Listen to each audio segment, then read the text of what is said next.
Roberto De Zerbi has reportedly emerged as a potential candidate to replace Ange Postecoglou at Tottenham, but the former Brighton boss will only join if the conditions are right. It has been heavily rumored for a number of months that Postecoglou is under pressure at Spurs, and the Australian could be on his way at the end of the season. Tottenham have had a dismal domestic campaign, and sit 16th in the table, having lost their last 4 league games. However, the North London side still have a chance to save their season, after beating Bodo/Glimt in the Europa League semi-final. Tottenham will face fellow Premier League strugglers Manchester United in the final, with both teams desperate to end their awful campaigns on a positive note. Tottenham have had a dismal season. Credit to Bodo De Zerbi requires Champions League. De Zerbi is currently in charge of Marseille in France and has guided his side to second in Ligue 1 with just 2 games remaining.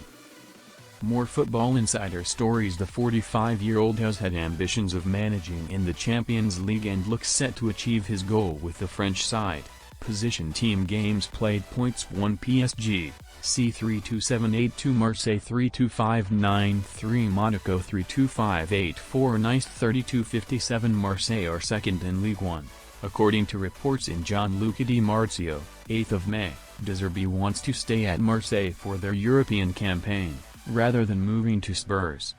However, Tottenham still have a chance of reaching the top table of European football themselves, with a Champions League place going to the winner of the Europa League.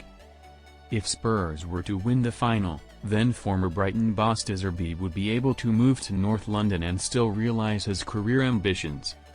Spurs can still win the Europa League. Credit to Thiago Silva still Tottenham's first choice. Football Insider exclusively revealed that Marco Silva is open to the Tottenham job if Postecoglou departs at the end of the season. Silva is still the favourite for the position, and Daniel Levy is believed to be a big admirer of his work at Fulham. Since taking over at Craven Cottage in 2021, the Portuguese manager has guided Fulham back up into the Premier League at the first time of asking and consolidated their position in the top flight. The Cottagers still even have a chance of European football next season, sitting 11th in the Premier League, and just 2 points off a Europa Conference League spot. If Tottenham are beaten by Manchester United in the Europa League final, it wouldn't be a surprise to see Postecoglou replaced by Silva. Related posts.